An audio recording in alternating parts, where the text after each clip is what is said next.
La chanson là. Je rappelle la chanson là, les yeux fermés. Je rappelle ça, les yeux fermés. Toute la chanson était seulement là. Les yeux fermés, comme ça. Les yeux fermés. Après, je finis de rappeler la chanson. Après, qui me donnait sa vie à Jésus? J'ai entendu un bruit. J'étais tous les yeux fermés. Je ne savais pas ce qui se passe. Et j'étais sur là. Qui me donnait sa vie à Jésus? Dès que j'ouvre les yeux, les gens étaient à genoux devant moi comme ça. Au moins 300 personnes jusqu'au fond là-bas. Je dis à personne à genoux, ils sont tombés, tout le monde à genoux comme ça. Et c'est comme ça que, quand j'ai ouvert les yeux, j'ai eu peur. Ils étaient devant moi parce qu'il y avait une grande cour. Donc ils ont envahi la cour. Et c'était comme ça. J'ai appelé le dirigeant, Cyril, viens. Il est venu là, il a prié. Et notre club biblique a explosé. Donc, quand on faisait le club biblique, maintenant, on mettait les bancs dehors. Donc, celui qui prêchait, la chorale même se mettait au milieu de la porte. Donc, il passait la chorale et l'autre partait dehors. Donc, le prédicateur s'est mis au milieu de la porte. C'était comme ça. Et à l'époque, là, on avait un surveillant des secteurs qui a détesté ça. Il a dit qu'il va émuler le club biblique. Il est venu nous chasser. Première semaine, deuxième semaine, on revient encore. Il vient nous chasser. La deuxième semaine, là, il marchait. Il marchait en haut comme ça, à la cour de l'école, il est tombé, il est mort. C'est tout ça pour dire que Dieu est en train de confirmer ce qu'il voulait faire avec nous. Donc pendant qu'il y avait le mépris de la jeunesse et de mon style de musique, Dieu, il confirmait jusqu'à tuer quelqu'un comme ça, qui s'opposait à lui. Parce que comme le type s'opposait à moi, il s'opposait à Dieu frontal. C'était trop frontal. Il voulait tuer déjà, il voulait empêcher les gens de croire. Et Dieu n'a pas supporté sa présence. Parce qu'il empêchait que l'évangile avance. Et maintenant, je vous dis ça pourquoi. Si Dieu s'est levé pour enlever la vie à cet homme qui empêchait que l'évangile avance, c'est parce qu'il comptait sur nous pour que l'évangile avance. Bon, imaginez un fou donc, quand on était arrivé au lycée et qu'on faisait comme tous les jeunes, que nous on est seulement ici pour apprendre, on est seulement ici pour étudier, on est seulement ici pour avoir le bac, on est seulement ici. Comment Dieu nous aurait regardé, nous? Souvenez-vous de la parole de Dieu qui dit que si j'ai dit au méchant tu mourras, si tu ne l'avertis pas, je te demanderai son âme. Donc, je vous dis ça pour vous comprendre à quel point Dieu est tellement désolé de ce qu'on pense qu'évangéliser c'est une option. On pense qu'évangéliser c'est une option. On pourrait faire ça ou pas. Ça ne change, c'est sur la gloire de Dieu. Non, non, non et non. Quand Jésus allait à Matthieu 6:33, lorsque Jésus partait, il n'a pas dit allez construire les églises. Il n'a pas dit allez chanter les louanges. Il n'a pas dit allez faire quoi les ministères. Il a dit allez faire de toutes les nations les disciples.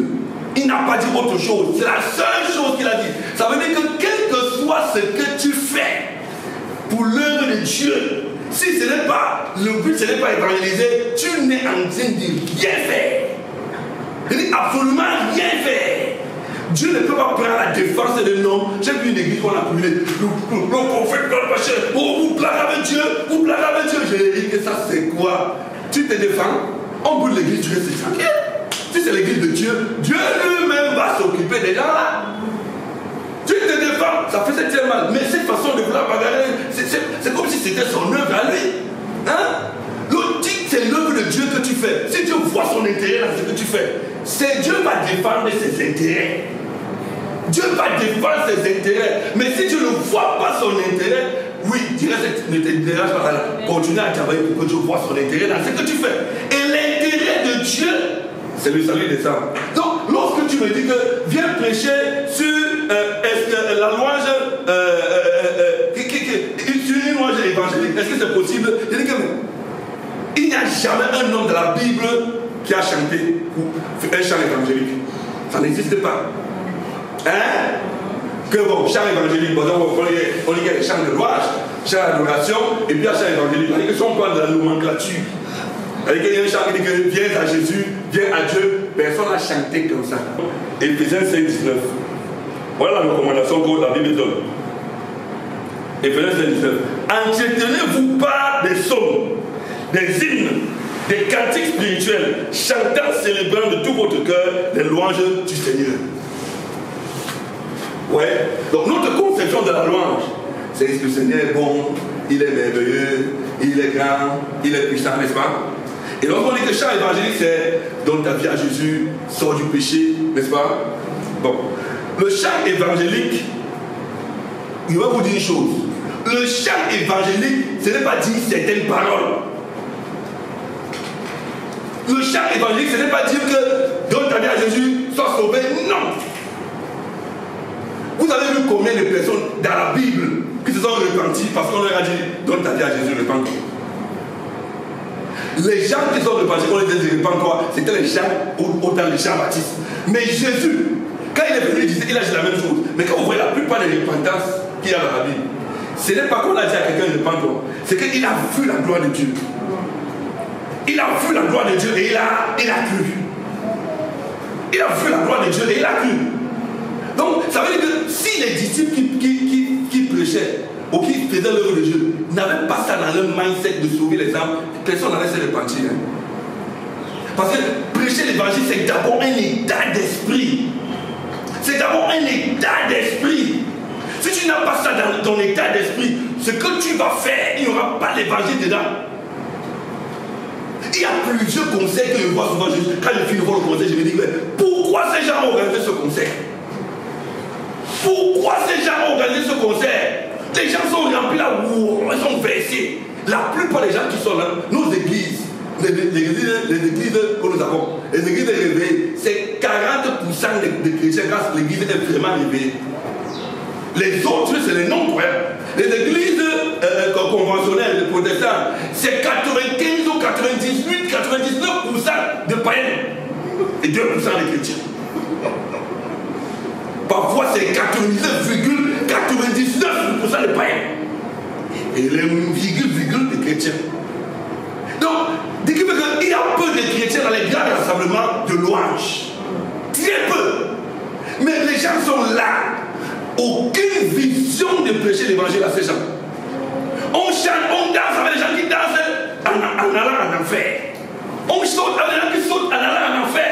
On danse des louanges avec les gens qui dansent en enfer. Et on finit, on rentre avec eux. Ils rentrent comme ils sont venus, comme s'ils sont partis dans le concert de Michael Jackson. Vous allez voir un concert de louanges, les gens tombent sur l'onction, parfois c'est même des païens. Ils pleurent, mais ils ne donnent pas leur cœur à Jésus. Pourquoi? Parce que ceux qui organisent n'ont pas ça à l'esprit. Ceux qui vous voyez, ils disent seulement que nous on va venir célébrer Dieu, ils n'ont pas ça à l'esprit. La plus grande louange que quelqu'un peut donner à Dieu, c'est de lui donner son cœur. Il n'y a pas une meilleure louange que de donner son cœur à Jésus. Il n'y a pas une meilleure louange. Si quelqu'un dit qu'il a vu la gloire de Dieu, il ne donne pas sa vie à Jésus, ça veut dire qu'il n'a rien vu. Il n'a rien vu. C'est faux, il n'a vu aucune gloire. C'est le bruit seulement.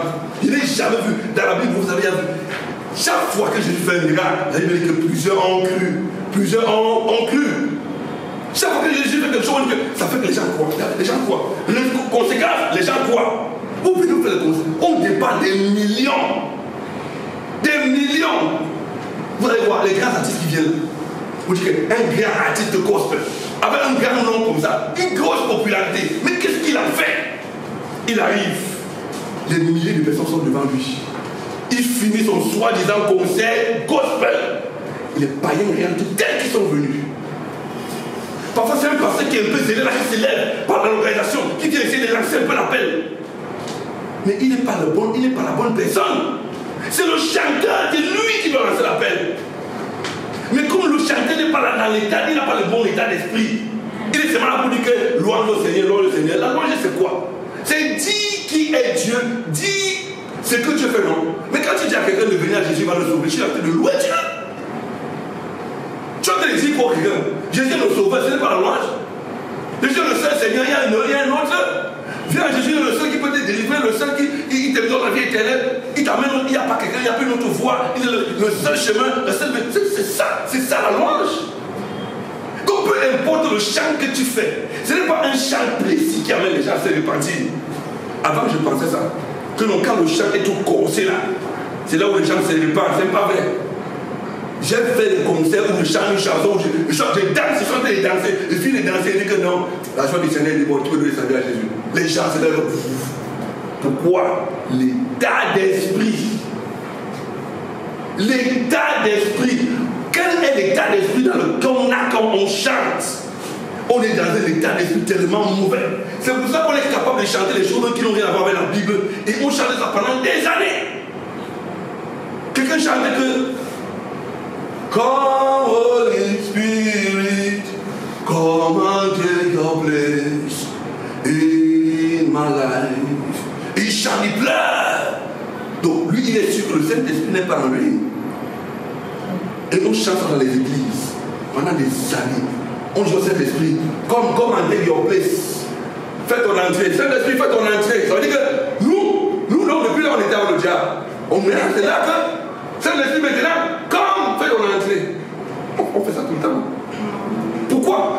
C'est parce que notre pensée lorsqu'on chante, on est dans une distraction terrible, alors qu'on a été dit comme l'autre Dieu. C'est pour ça qu'on est capable de dire des hérésies en chantant et en pleurant même. Et on a plein de chansons comme ça. Parfois, même linguistiquement parlant, tu vois quelqu'un qui a le doctorat, il chante quand même que la maladie soit disparue. La maladie est soit disparue. Est-ce qu'on dit que la maladie soit? On dit que la maladie disparaisse. Mais parce que quand tu chantes, tu ne réfléchis pas à ce que tu fais. Tu es capable de faire n'importe quoi quand tu chantes et en pleurant sans avoir le moindre. Parfois, tu peux t'exciter quand tu chantes. Tu peux même pleurer en chantant, il n'y a rien dedans. À cause de l'état d'esprit. La seule chose qui fait la différence quand quelqu'un chante, les gens croient, c'est que celui qui chante, les gens croient, il vient pour ça. C'est pour ça qu'il vient. Il se prépare pour ça. Tu chantes n'importe quelle chanson chrétienne. Ne sélectionne pas une chanson qui est trop. Chante n'importe quelle chanson chrétienne pourvu que tu comprennes ce que tu dis. Ne chante pas les chansons que tu ne comprends pas. Attends, il y a des chansons qui... Oh mon âme, souviens-toi, Dieu n'a pas fini d'écrire sa Bible. Il y a une histoire écrite avec toi.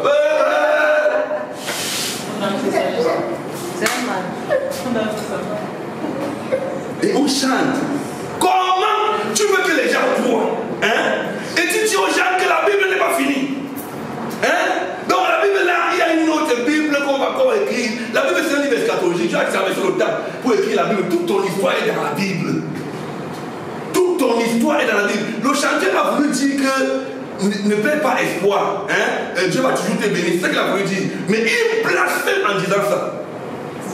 Je comprends ce qu'il a voulu dire. Mais il dit ça en blasphémant. Il dit que Dieu n'a pas fini d'écrire. Mais Dieu a fini d'écrire. Dieu a fini, tout est accompli, c'est fini. Toute ton histoire est dans la Bible. Le début de ton histoire, la fin de ton histoire est dans la Bible. Et quand ton histoire finit, la Bible continue toujours. Toi, l'énergumène, tu dis que Dieu n'a pas fini d'écrire la Bible. Donc à cause de toi, il va recommencer notre Bible. Et les gens chantent. Comment tu vas prêcher l'évangile avec tes chansons tordues? Quelqu'un finit ça. Quand quelqu'un finit d'assimiler tes chansons, tu lui dis que comme tu as une go là, les go, Dieu n'aime pas quand tu fais l'adultère. Il dit que non, Dieu me comprend. Dieu n'a pas fini d'écrire sa Bible. Il n'y a pas tout ce qu'il y a dans la Bible là. Ce n'est pas seulement tout ça. Il y a aussi une histoire. Mon histoire là, c'est que Dieu me connaît. Voilà les conséquences de tes chansons. Pour détruire la puissance de la parole. Et on chante parce que justement, l'état d'esprit est mauvais. Pour pouvoir prêcher l'évangile avec le chant, il faut être intentionnel. Il faut être intentionnel. Si tu n'es pas intentionnel, tu ne peux pas. Si tu n'es pas intentionnel, tu ne peux pas. Regardez, vous allez voir une chanson. Attendez, j'aime quelle chanson là. Oui, voilà une chanson pour lui beau. I enter to the holy of holy. Vous connaissez ça? On connaît. I enter. Ça l'est trop spirituel. I enter to the holy of holy. Donc quand on chante, on ne se rend pas compte que. Donc c'est donc maintenant que lui, il entre dans le sein des saints. La Bible dit que le royaume de Dieu est en nous. La puissance de Dieu dans sa totalité habite en nous. Donc, cette histoire des temples de Dieu là, tout le temple là, le parvis, le sel, tout ça c'est en nous. Parce que Jésus lui-même dans toute sa gloire habite en nous. Toi donc, tu fais quoi hors du temple? Toi tu fais même quoi là-bas que c'est maintenant que toi tu vas rentrer. I enter to the holy. Et tu vas voir un frère, c'est quand j'entends cela, maintenant qu'il est concentré. C'est maintenant là que le Seigneur va te lever. Donc depuis là, il tape les commentaires, quand il entre dans l'église, les commentaires. Quand la chanson vient, c'est là où il s'attend au maintenant, alors le Saint-Esprit. C'est pour ça comment un tel type va retenir même un message. Il entre, donc c'est pour ça que dès qu'il sort de là, les mêmes commentaires qu'il avait laissés là, il revient encore dessus. Quelque chose que tu as prêché dedans là, les mêmes commentaires là, ça revient pourquoi? Il n'est pas intentionnel dans ce qu'il fait. Plusieurs événements gospel. La vision, c'est quoi la vision que les gars ont? Tu poses la question, il y a plusieurs mouvements gospel qui se passent là. Vous savez c'est quoi votre vision? Non, on veut célébrer Dieu, on veut donner gloire à Dieu, on veut amener la gloire de Dieu sur la terre. Et tout sont tellement vagues, abstrait. Concrètement, c'est quoi la vision? Ce n'est pas très clair. Tout ce qu'on fait, et puis finalement, ça finit. Les gens ont mis les téléphones, les salles étaient remplies, mais le pourquoi, la vraie raison pour laquelle nous sommes là, sur la terre, n'a pas été accompli. Comment réussir à faire que ta chanson, elle impacte? Quand tu chantes, les gens quoi? Je l'ai déjà dit premièrement, il faut savoir que c'est obligé. Tu ne fais pas, parce que Dieu te supplie. C'est obligé. C'est obligé, tu n'as pas le choix. Tous ceux qui prêchent, tous les prophètes qui prophétisent et que les gens ne croient pas sont dans l'erreur. Tous sont dans l'erreur.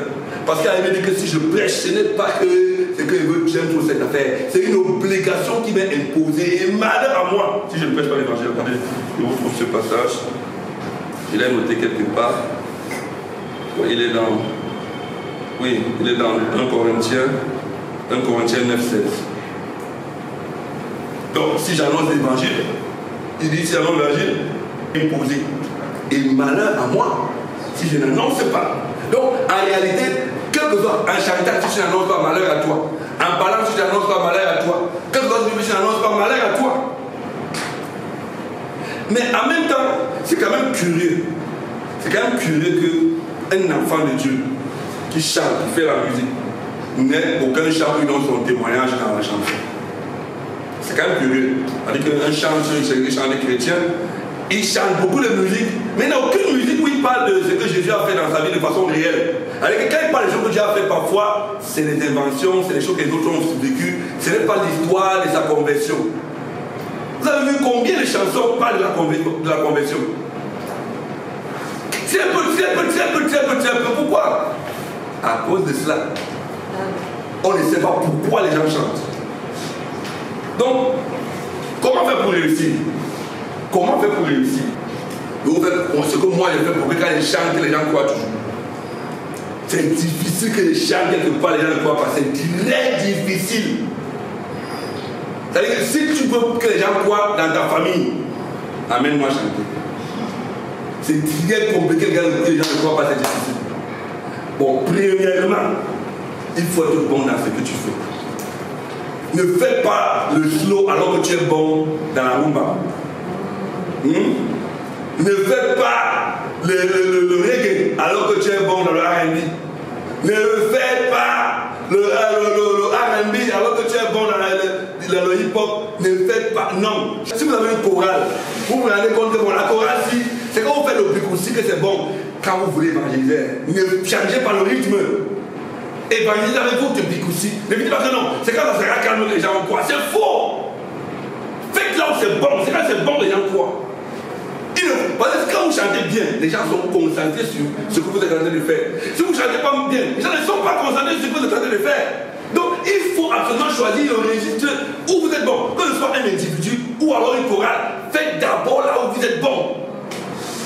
Ça c'est la première chose. Avant de chercher la musique qui correspond à la circonstance, faites d'abord là où vous êtes bon. Donc deuxièmement, Choisissez la musique de circonstance. Parce que c'est très important. Je vous ai donné l'exemple du gars américain qui était chanté au dehors. C'est pas évident d'évangéliser avec le hip-hop à Batoufam. Tu viens avec ton hip-hop à Batoufam là, je ne suis pas sûr que ce sera pas compliqué. Mais à Batoufam Centre, oui. Mais quand vous allez là-bas, à Bannevin, je ne suis pas sûr que ça peut donner. Donc, la meilleure personne qu'il faudra là-bas, c'est quelqu'un qui soit dans le registre qui corresponde aux gens de là-bas. Ça, c'est très important. Donc, quand tu veux que ton truc marche bien, il faut bien te préparer. Ne fais pas parce que tu dis que c'est l'évaluation. Prépare bien ton truc que tu vas faire là. Prépare ça bien. La plupart des gens qui ont mis l'habitude de chanter, ils ne préparent ça bien. Comment on se prépare pour faire une chanson évangélique? C'est très simple. Parce que quand je prépare, toi, c'est pas seulement techniquement. Spirituellement parlant, comment on prie pour une chanson? Tu prends le thème de la chanson et tu pries pour que ça s'applique dans ta vie. Si tu chantes par exemple une chanson qui parle de la bonté de Dieu, ok, tu pries que Dieu t'aide à comprendre sa bonté par rapport à tellement de choses de ta vie. Et tu pries pour que la chanson, la bonté de Dieu, que tu comprennes ce que c'est que la bonté de Dieu dans tel aspect de ta vie, tel aspect de ta vie, tel aspect de ta vie, tel aspect de ta vie. Tu pries pour que tu comprennes ce que c'est que la bonté de Dieu. Tu pries par rapport à la chanson, que la chanson et toi ne fassent qu'un. C'est comme ça qu'on prie pour faire une chanson. C'est comme ça qu'on prie pour exécuter une chanson. Et que tu pries pour le message de la chanson là, que ça t'impacte d'abord. Quand tu as fini, tu pries pour que ça t'impacte. Tu pries maintenant pour que ça impacte aussi les autres. Qui comprennent ce que c'est que la bonté de Dieu, que celui qui veut la comprendre ce que c'est que la bonté de Dieu, que la bonté de Dieu soit manifeste, que je ouvre les yeux des gens qui ne voient pas qu'il est bon, qui voient, commencent à voir qu'il est bon. Tu commences à prier pour les gens, que non, celui qui va venir avec sa copine, que sa copine là n'empêche pas qu'il croit, que celui qui va venir avec son frère, que son frère n'empêche pas qu'il voit la bonté de Dieu, et ainsi de suite. Tu intercèdes maintenant pour les gens qui viennent, selon l'état d'esprit des gens qui peuvent être devant toi. C'est comme ça qu'on peut se préparer pour qu'une chanson ait un impact. Tu pries pour la chanson. Et même quand les gens font les albums, ils font cette erreur. Avec chaque chanson de ton album, tu vas prendre chaque chanson, ça doit être des sujets de prière. Chaque chanson, 5-6 sujets de prière par chanson. Chaque chanson, 5-6 sujets de prière. Avant de sortir ton album, pour dire que bon, tu prépares aux gens, prie pour tes chansons. Prie pour tes chansons. Chaque chanson, tu pries. Si tu vas donc chanter 5 chansons dans le concert, tu prends chaque chanson, les sujets. Sur chaque chanson, tu pries pour tes sujets de prière. Et c'est comme ça que quand tu vas exécuter la chanson là, ça ne peut jamais être la même chose que jamais la même chose. Jamais être la même chose. Ça ne peut jamais être la même chose. Et la plupart des gens qui chantent, je ne les en veux pas. Parce qu'ils ne font pas ça parce qu'on les a jamais dit que c'est comme ça qu'on fait. On leur a jamais dit que c'est comme ça qu'on fait. Ils chantent seulement. Donc, maintenant, par rapport au chant évangélique, lorsque tu veux faire un conseil évangélique, lorsqu'il y a un esprit, il y a un temps. Il y a un temps donné pendant l'événement où, si le temps la passe, ton message et l'évangélisation ne pourra plus passer normalement. En général, lorsque les gens organisent les concerts en Afrique, il y a 2 heures de retard sur le temps du début du concert. Et lorsque le concert est couru, les gens sont à l'heure. Ils ont attendu 2 heures, ils sont fatigués déjà. Quand le concert commence, ils ont autour 1 heure pour rester un peu avec vous. Après 1h30, ils ne sont plus très concentrés. Et c'est pour ça que vous allez voir les artistes. Ils sentent que la foule n'est plus avec eux. Et ils sont perdus sur scène. Toutes les chansons, vous, il est dans la foule. Parce que la foule n'est plus avec lui, non. Toutes les chansons, vous, dans la foule. Pour que la foule l'aide à finir sa chanson. Chaque fois qu'il voit ça, il dit, regarde-moi celui-là. Donc c'est pour cela que si tu es en Afrique et tu as ce problème-là, quand vous commencez le concert, si le concert a eu 2 heures de retard, n'attendez pas le milieu du concert pour dire que c'est là où on va lancer l'appel. N'attendez jamais la fin du concert pour dire que c'est là où on va lancer l'appel. Jamais. Si ça a 2 heures de retard, vous avez 30 minutes pour lancer l'appel. Puisque lancer l'appel pour les gens se répandent, c'est le but pour lequel vous êtes là. C'est le but. C'est le but pour lequel vous êtes là. Donc vous ne pouvez pas mettre ça à la fin. Vous mettez ça au meilleur moment. Au meilleur moment, quand les gens sont plus attirés à se concentrer. Parce que vous savez que quand les gens viennent dans un concert, aujourd'hui, tous tous les gens qui viennent au concert, la plupart sont des malades mentaux. La plupart des gens qui viennent au concert, ils ont une maladie qu'on appelle le self-pity. C'est une maladie que la plupart des chrétiens ont. Tu viens à un mariage. Toutes les photos du mariage, ce sont tes photos. Tu viens voir un mariage, hein? Pour dire aux gens que tu étais à ce mariage-là, c'est toi que tu filmes. C'est-à-dire que tu viens, tu te filmes, les mariages sont là-bas, toi tu te filmes ici. Donc tu dis que tu étais au mariage de tel, mais toutes les photos que tu envoies, ce sont tes photos. Les gens sont des malades mentaux. Et c'est une maladie qui est connue. C'est-à-dire que cet gamin a toujours voulu se filmer partout, à tout bout de champ et pour rien. Et tu es toujours la puce.